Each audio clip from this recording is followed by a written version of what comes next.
Hey everyone, Coach Lori here with another session of conversations with courageous cancer warriors, and I am really excited about our guest today, Mrs. Karen Meade, who is a mom, an educator, and she is the founder, get this, I'm so excited to talk about this today, of Karen Meade Organizations and Design, and her whole purpose for her business, which we're going to get into, because as you know, as a Virgo, I am so excited about organizing stuff, is how she coaches women to create a calm environment within chaos in their homes.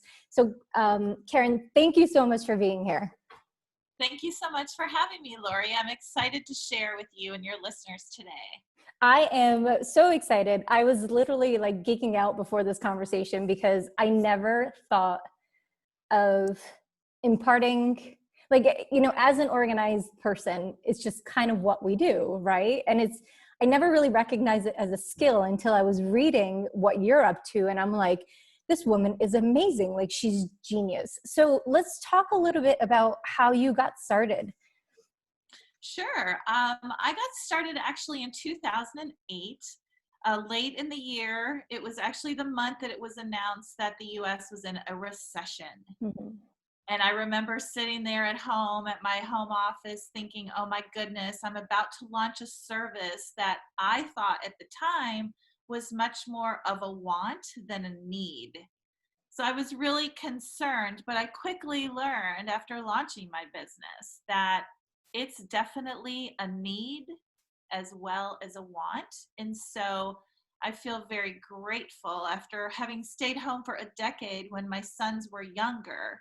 I launched this business in 2008 when I really didn't quite know what to expect, both of the economy and of just what people's needs were actually going to be.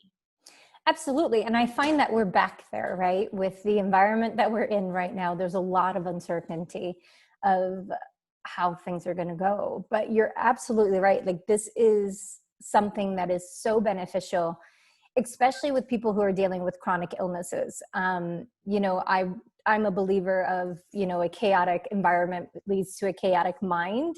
So talk to me a little bit about how you work with clients. Sure. So I always say clients rarely reach out to me on their very best day. You know, they're calling me whether it's something like an impending relocation or they're moving to a new home locally, which is already stressful in and of itself. Oh, yeah. But they also reach out during difficult times, Lori, whether it's been the loss of a loved one, you know, the death of a spouse, death of a child, a health scare or a current health crisis going on. So depending upon what the client is actually reaching out for help, because I am an empath, I am able very quickly to adjust my mindset to whatever that client's needs currently are and start thinking about my steps behind the scenes that they do not need to know about, but how I'm quickly going to put a system and a process into place to start just calming and clearing their mind. Yeah. It's super important. It's so needed. Yeah, that's amazing. I never would have thought about those circumstances that would be needed. It is definitely a need. Now, you have helped, you know, hundreds of people. What is one of the most memorable experiences for you? I've had an incredible experience working with an older couple who was actually upsizing, who I would consider, you know, very much a VIP in San Antonio. But it was my first big move. And when I say big, I mean huge. I had been in business less than a year. I was referred to them to move them out of their 8,000 square foot house into their 15,000 square foot house. But the best part about it was all orchestrated like a well-oiled machine. Love it. It went beautifully. And the better part about it is the clients were lovely. Oh, I love that. Lovely humans, grateful, easy to work with, and so appreciative. That's on the happy end of who I've helped. And then I've had a lot of difficult, sad, stressful situations. I've worked with people. We may talk a little bit later about helping a woman who was clearing out her bedroom from her daughter who passed from breast cancer, as well as helping many women who are diagnosed with bipolar. Of course, I've got ADHD. I've got some manics in there, and some chronically depressed people as well. And so again, I feel it is such an honor, and I'm always humbled each time a client reaches out for help, because that is such a brave movement, a brave choice they're making to actually let a stranger into their home and life in a vulnerable position and say, I need help. Absolutely. Absolutely. That's one of the hardest things for people to do, is to admit that they need help. Mm-hmm. Yeah. Yeah, definitely. So the situations and experiences I've had that have been on the serious side, we had actually a client who also took her life, and we had just prepared her paperwork and documents and just got them into, beautifully organized systems, and took care of getting her children's keepsakes organized. Little did we know, we were providing her peace of mind for obviously what was a difficult, excruciating time for her, with a very sad result. Yeah. Oh, I hate that. I hate to hear that. Yeah, so it's not always easy, but you know, part of how I kind of want to say it is, but you boss up and you do what you need to do, right? So I'm not surprised that you were asked to be an author in an upcoming book called Women Who Boss Up. You want to talk to us a little bit about that? Oh, thank you. I would love to. I think every person, every human has definite times of self-doubt. And it's so easy to pick apart the things we don't do well, or to really focus on areas that we're weak. And so being approached by Tam Luke for the book Women Who Boss Up, there were times, I'm not going to lie, that I thought, I'm really not deserving to be in this. I've definitely gone through very difficult times, both personally and business, as everybody does. And I just didn't think I really was worthy of that title, Woman Who Boss Up, until I sat back and was very honest with myself and said, Karen, you have been through a lot of hard times, especially in the last 5 years. And somehow or another, we all do our best. We keep moving forward, a step forward, a day at a time. And I try with my clients now. I did have to take a hiatus. I was in business for 8 years. I had 10 employees working for me, 10 incredible women and men. And we all got burnt out because the stories are heavy and the burden is heavy. So I left for 3 years, took on a regular 9-to-5 job, but I've been back for almost a year now. And I've learned, Lori, that I need to take care of me, and I need to set better boundaries so I Absolutely. can stay well. Yeah, self-care is one of the things that everybody overlooks until something happens, right? And we talk about that a lot on this program. If you don't, it's like that oxygen mask example. You need to put yours on first. And sometimes we get so caught up in life that we forget to do that. And that's why I think your service is amazing, because if you can have somebody come and support you in getting things the way that will support you in having a calm mind, then that ultimately leads to better self-care, right? I mean, part of the struggle that a lot of people have is they just don't have the time to do X, Y, and Z. And that's something that you provide them support Yeah, around. that's a really good point you brought up in the way you phrased it. I really like that. I haven't quite thought about it like that. So thank you. Yeah. I would say most people don't get started organizing a space in their home or their office because of 2 reasons. Number one, they simply don't have the time. Yeah. They're busy. We're all busy now. We're home more, and maybe children are home, or we have our parents living with us, or whatever the situation may be. Time is of the essence. The other reason people don't get started on their own, Lori, is because they don't know where to start. Absolutely. It's extremely overwhelming. If you Yeah. take a look at a room or a closet or an entire house that client feels particularly burdened with clutter, they have no idea where to start. Absolutely. And, one of the things that I like to say is, there's some days where you can run the marathon, and then there's some days where you just need to take it a second at a time. And for a lot of people, organizing a space, clearing out a space, especially if there's that emotional attachment to it, that's a second out of the time project. I mean, that is not something that's easy, and people usually tend to avoid doing it until, like you said, it's, crisis mode. Now you were going into people's homes, and now that's kind of changing. So I'm asserting you're going virtual. I am just launching that service. Okay. Thankfully, right now, I am going into clients' homes under some pretty strong conditions that I've imposed for myself and for them. So definitely, social distancing. The best for me right now is to be able to work in a home when no one is in that room with me. Yeah. A lot of my clients are return clients from over the years, and so we know each other well. We've established an incredible rapport, and it's very easy for me to work in a room alone. It doesn't have to be side by side all the time.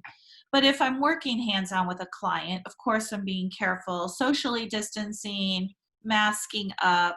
But the virtual organizing services are something I've wanted to incorporate for a while.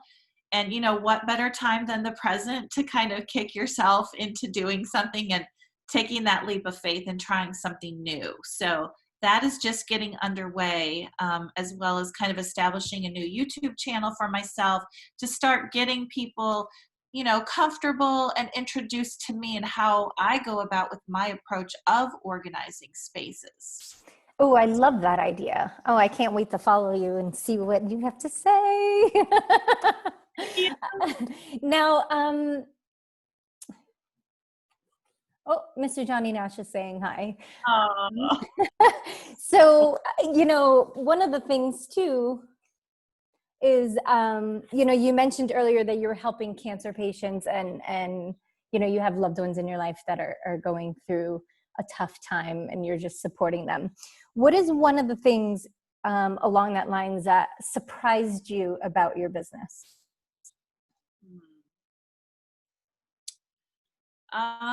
Gosh, that's a good question. So it did not surprise me about the emotion side.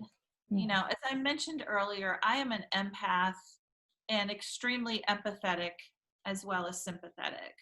So that part did not surprise me.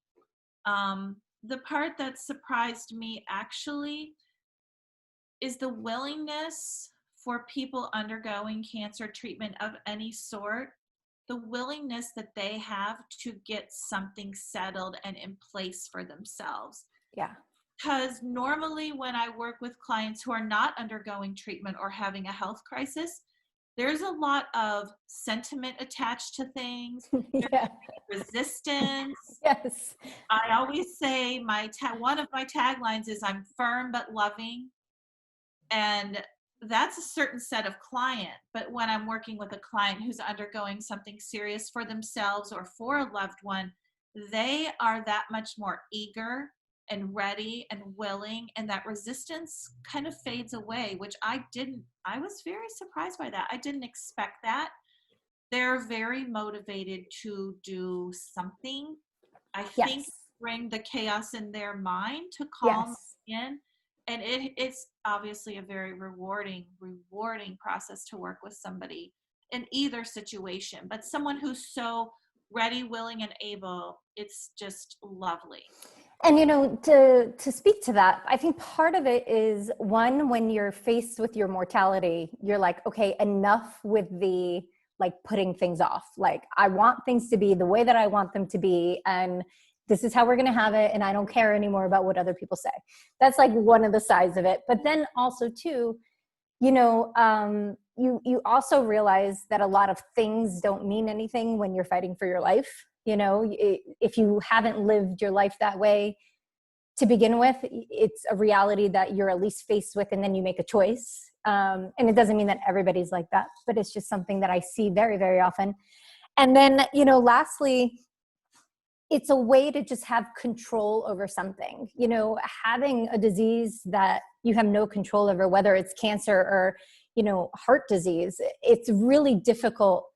You have no say on how it's going to go. You could try your best, but, it's out of your hands. And being able to tackle something, like you said, reorganizing your home or your office space or something that you've just know has to get done and you've been putting it off, allows you a sense of control.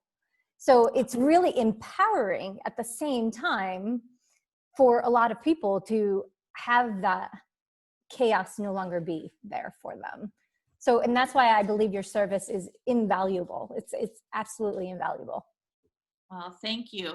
It's funny you bring up the control part. You're 100% correct. And I can share for myself personally, one of the reasons I got into this is I've noticed that when things are out of control in my own personal life, I find a way to feel in control. And for me, organizing a space, a drawer, a closet, a house is that catharsis for me.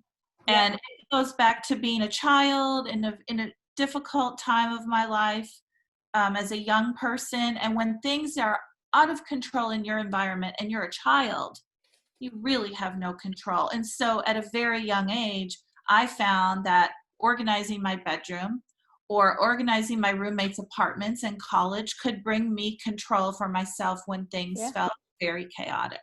And as a person who does the same, I 1000% understand. I was, ironically enough, I'm in the middle of finally finishing a book that I started when I got diagnosed, and I was writing last night. And that was one of the themes that came up, was in moments of my life when I felt out of control, like I was being controlled by my life, about my obligations and all the things that I had to do.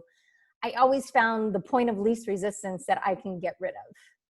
And my pattern showed that I always got rid of my significant others. I always broke up with whoever I was dating, whoever I was married to, like they were out the door. And it was really eye-opening for me, because this is probably the first time in my life where I haven't done that, right? Like Dan and I are still together, but it was really telling that it was like my sense of control of taking a stand in my life and being like, okay, I need to do something that will benefit me.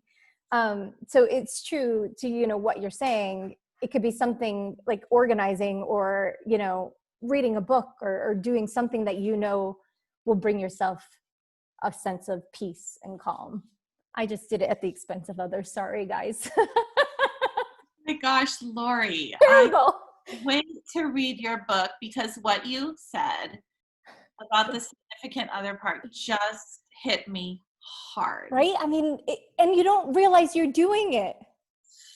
But now I am starting to realize that. And so I'm trying to work and change that for myself. Wow, you just gave me goosebumps. Oh my goodness. Wow. I hadn't thought about that controlling part, but oh my gosh, I can see myself in that. Oh. And like, what's really sad is that like you really care for these people, but for some reason in these moments they become dispensable, and you're like, in hindsight, you're kind of like, yeah, it was a good decision. It's okay. I moved on from it. But it's really, really interesting. And we could have a conversation about that for hours as to, why is that what you give up? Like, what is it about that? I would love to dive deeper into that. But so we're totally digressing.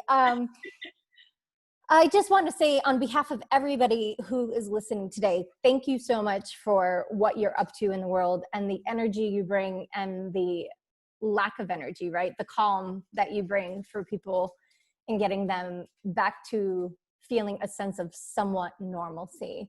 Now, how can people find you?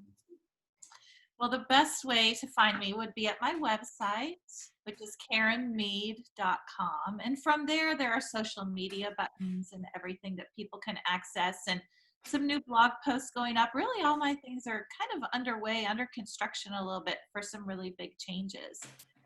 But Lori, I enjoyed my time with you very much today. I feel like a lovely connection with you. I agree. I so appreciate what you're doing for everyone that you're assisting as well. Oh, thank you. Thank you very much. You know, if we could help one person that's listening to this today, then I feel that we've done a good service for someone. So I appreciate you and your time, and please come back anytime. We'd love to have you. Thank you, Lori. Have a great day. You too.